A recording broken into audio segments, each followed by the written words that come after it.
은퇴자들에게 가장 큰 고민 중 하나가 세금입니다.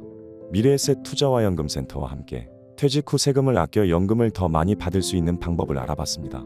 가장 널리 알려진 방법은 퇴직금을 IRP 계좌에 넣은 후 연금으로 받는 것입니다. 그러면 절세 효과가 있습니다.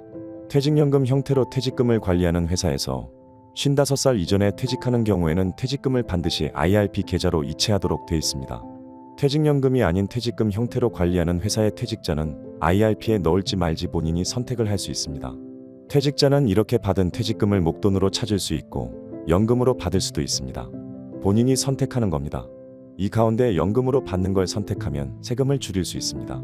목돈으로 찾을 때 내야 할 퇴직소득세의 70% 금액만 연금소득세로 내면 됩니다. 세금을 30% 줄일 수 있는 것입니다. 특히 연금을 받는 11년 차부터는 퇴직소득세율의 60%로 세율이 더 떨어집니다. 예컨대 55살에 명예퇴직한 A씨가 퇴직급여 2억 원을 IRP로 받았다고 합시다. 이를 일시금으로 인출할 경우 내야 하는 퇴직소득세를 2천만 원이라고 가정합니다. 이렇게 일시금으로 받지 않고 2억 원을 10년에 나눠 연금으로 받는다면 매년 2천만 원씩 연금을 받게 됩니다. 이 경우 소득세가 원래 적용되는 퇴직소득세의 70%로 떨어집니다. 매년 140만 원씩 10년간 1,400만 원의 세금을 내게 되는 거죠. 연금으로 받으면 세금을 600만 원 아낄 수 있는 것입니다. 게다가 10년 동안 IRP 계좌를 통해 남아있는 퇴직금을 운용할 수 있는데요. 이자나 배당소득을 벌어 수익이 생긴다면 여기엔 3.3에서 5.5%의 낮은 소득세율만 적용됩니다. 연금으로 받으면 또 다른 혜택이 있습니다.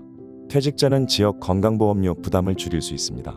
IRP 계좌에서 발생하는 이자와 배당소득엔 지역건보료를 부담하지 않기 때문입니다. 만약 목돈을 찾아서 다른 금융상품에 투자했다가 이자와 배당소득이 연간 1,000만 원이 넘어가면 지역건보료 부담이 생길 수 있습니다.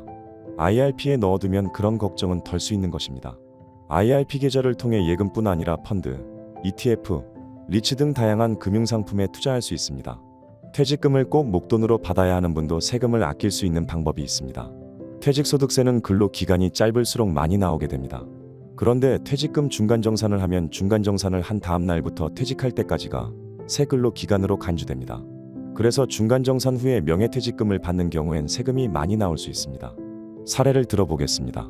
1991년 입사해 30년간 일하고 2020년 말 퇴직한 B씨의 사례입니다. B씨는 법정 퇴직금 4천만 원, 명예퇴직금 3억 원을 받았습니다.